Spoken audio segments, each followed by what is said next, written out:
Hello दोस्तों, आज हम बात करेंगे अपना जो अगला टॉपिक है उसके बारे में। अगला जो आधुनिक चित्रकार है उसके बारे में बात करते हैं। अगले जो चित्रकार हैं उनका नाम है केजी सुब्रमण्यम। केजी सुब्रमण्यम केजी सुब्रमण्यम, इनके बारे में आज हम बात करेंगे। केजी सुब्रमण्य जो चित्रकार हैं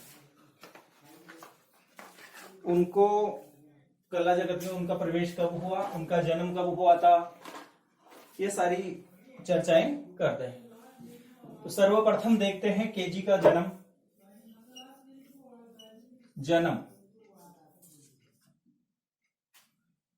इनका जन्म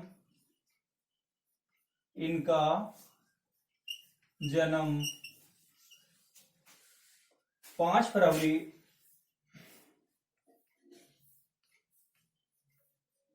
1944 ईस्वी में 5 फरवरी 1924 ईस्वी में हुआ था। केजी सुब्रमण्यम का जन्म 5 फरवरी 1924 को केरल में हुआ था। कौन से राज्य में? केरल राज्य में। कई बार पूछा जाता है केजी सुब्रमण्य का जन्म कब व कहां हुआ, तो आप बता सकते हैं 5 फरवरी 1924 को केरल में हुआ था। केजी सुब्रमण्यम का जो जन्म था वो कब व कहां हुआ था? 5 फरवरी 1924 को केरल में हुआ। इनकी जो कला की या शिक्षा जो थी,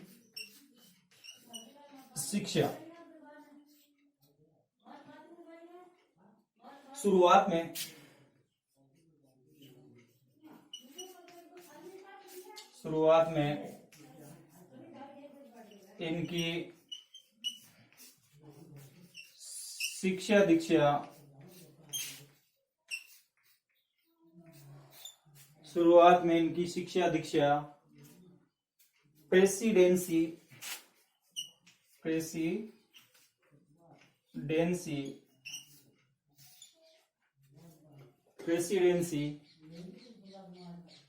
कॉलेज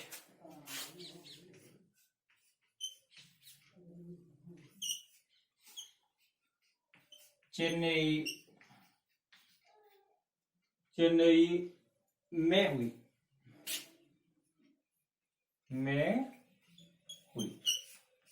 यानी इनकी जो प्राथमिक कह सकते हैं कि प्राथमिक जो शिक्षा दीक्षा थी, कॉलेज तक की जो शिक्षा प्राप्त की वो कहां से प्राप्त की? प्रेसिडेंसी कॉलेज चेन्नई से इन्होंने अपनी जो प्राथमिक जो शिक्षा थी, कॉलेज शिक्षा थी, वो प्रेसिडेंसी कॉलेज ऑफ चेन्नई से प्राप्त की। इसके बाद में देखते हैं जो कला की जो शिक्षा थी, केजी ने कला की शिक्षा कहां से व कब प्राप्त की थी?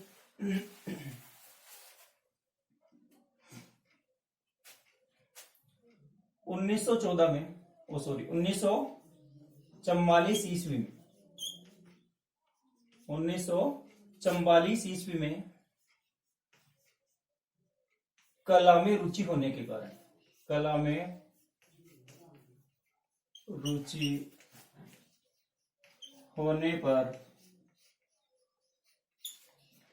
1944 ईस्वी में कला में रुचि होने पर कला भवन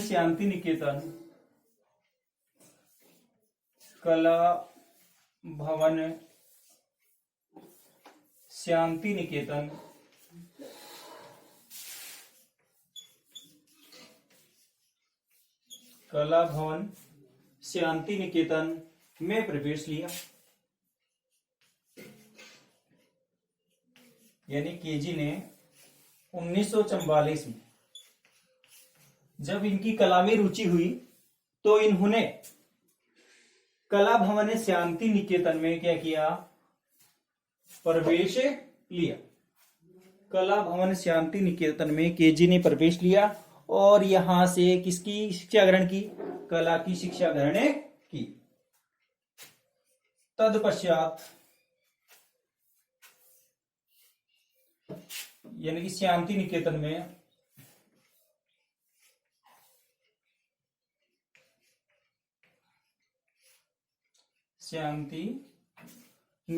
में विनोद विहारी मुखर्जी के सानिध्य में इन्होंने शिक्षा ग्रहण की। विनोद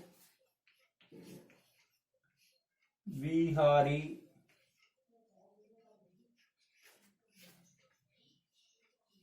मुखर्जी के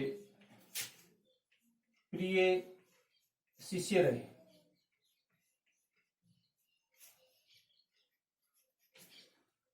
यानी कि शांति निकेतन में इन्होंने कला की शिक्षा 1944 में प्राप्त की। और शांति निकेतन में ये किनके शिष्य रहे?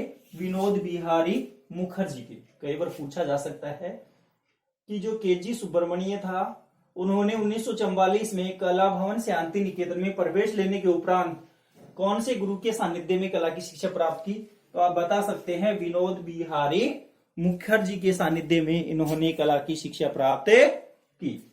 विनोद विहारी मुखर्जी के सानिध्य में। गांधीवादी आदर्शों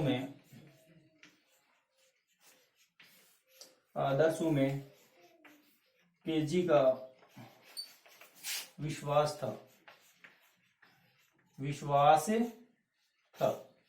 यानी केजी सुब्रमण्य का जो विश्वास था वो किसके ऊपर या किनके आदर्शों पर चला करते थे? ये गांधीवादी आदर्शों का ये क्या करते थे? पालन करते थे। कौन? केजी सुब्रमण्य। केजी सुब्रमण्य गांधीवादी आदर्शों का पालन करने वाले चित्रकार थे। इसके बाद में आगे देखते हैं जो केजी सुब्रमण्य था इन्होंने और कौन सी रचनाओं की रचना की थी?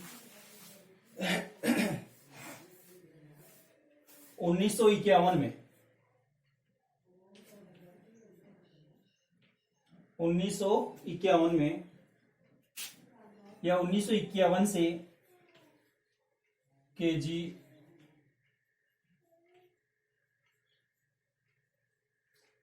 सुब्रमण्यम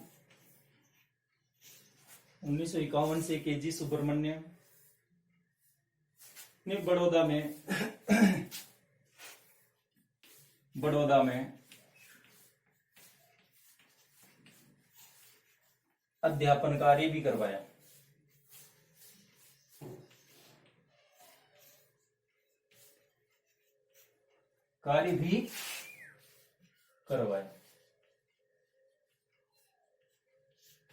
यानी केजी ने 1951 में, कब? 1951 में बड़ौदा में अध्यापन कार्य भी करवाया। कब करवाया? 1951। 1978 में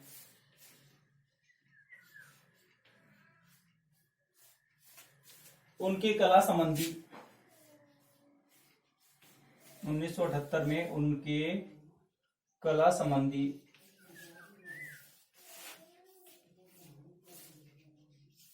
लेखों का 1978 में उनके कला संबंधी लेखों का संग्रह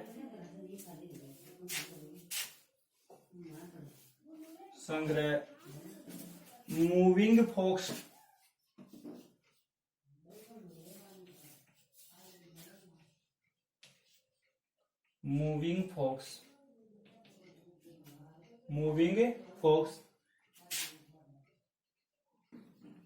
ललित कला अकादमी द्वारा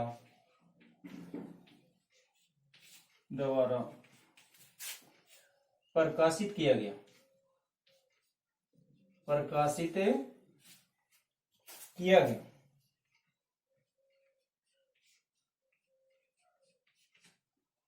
यानी 1978 में, कब?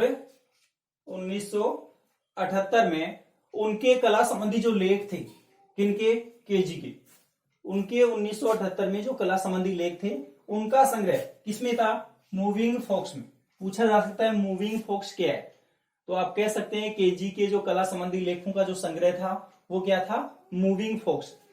और ये जो मूविंग फोक्स था इसको किसने प्रकाशित किया, तो ललित कला अकादमी द्वारा 1978 में इसको प्रकाशित किया गया। और इनकी एक चर्चित पुस्तक थी, चर्चित जो पुस्तक थी उसका नाम था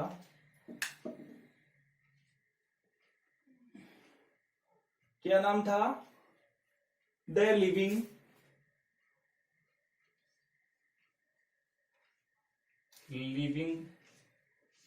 द लिविंग ट्रेडिशन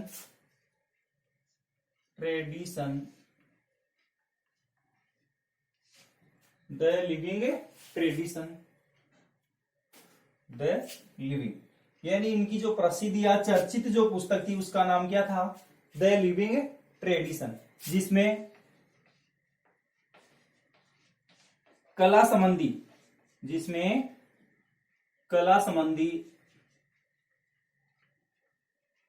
विचारों को व्यक्त किया गया।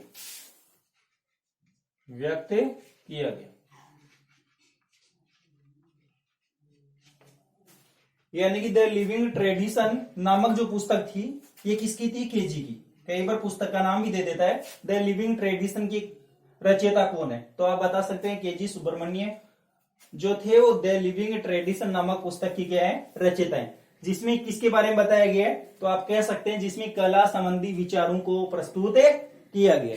जिसमें किसको प्रस्तुत किया गया है, कला संबंधी विचारों को प्रस्तुत किया गया है। द लिविंग ट्रेडिशन नामक जो बुक है किसके द्वारा रची गई थी, ये केजी सुब्रमण्य के द्वारा इसकी रचना की गई थी। जिसमें कला से संबंधित जितनी भी बातें थी उनको व्यक्त किया गया था या प्रकाशित किया गया था। इसके बाद में देखते हैं, यानी कि ये कला के अलावा केजी ने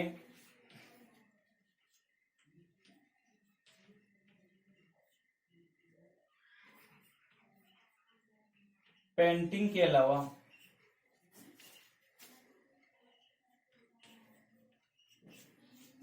केजी ने पेंटिंग के अलावा कास्ट फाइबर केजी ने पेंटिंग के अलावा कास्ट फाइबर, सीमेंट,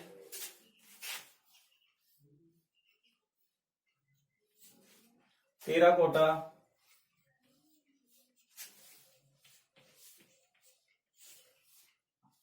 केजी ने कास्ट फाइबर, सीमेंट, टेराकोटा में भी क्या किया, काम किया, कार्य की।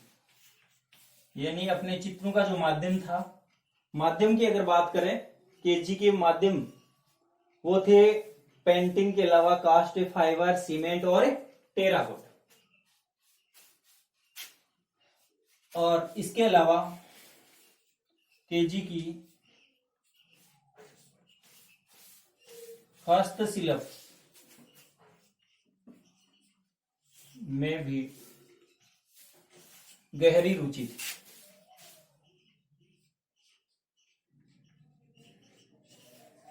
यानी केजी सुब्रमण्यम जो चित्रकार थे उनकी हस्तशिल्प में भी क्या थी, गहरी रुचि थी। किसमें, हस्तशिल्प में भी।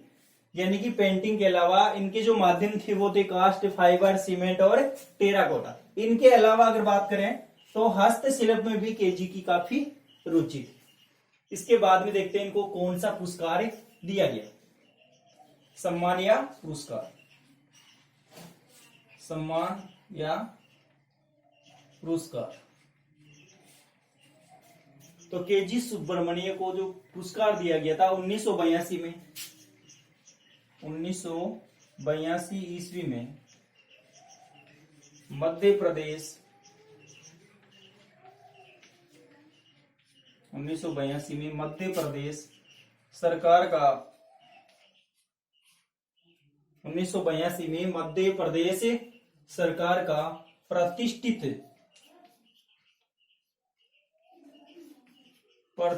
पुरस्कार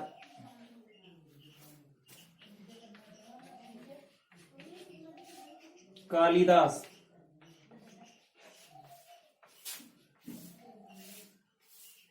सम्मान पुरस्कार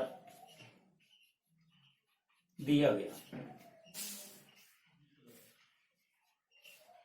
यानी कि इनको जो सम्मान और पुरस्कार के अगर बारे में बात करें तो जो मध्य प्रदेश सरकार द्वारा जो सम्मानित जो पुरस्कार दिया जाता है उसका नाम है कालिदास। कालिदास, ठीक है ना। मध्य प्रदेश सरकार द्वारा जो प्रतिष्ठित जो पुरस्कार दिया जाता है उसका नाम है कालिदास, जो 1982 में केजी को मिला। 1982 में कालिदास सम्मान पुरस्कार मध्य सरकार द्वारा या मध्य प्रदेश की सरकार द्वारा केजी सुब्रमण्य को सम्मानित किया गया। इस पुरस्कार से ये इनको दिया गया।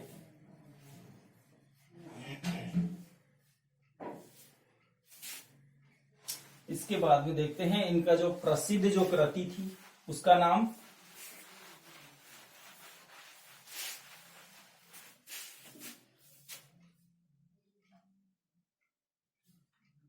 यानी कि युवतियां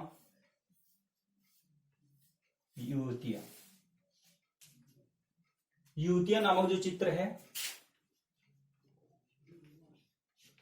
चित्र इनका प्रसिद्ध चित्र है।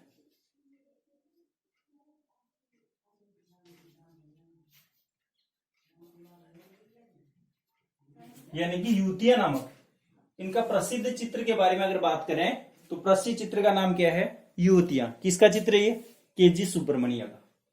और सन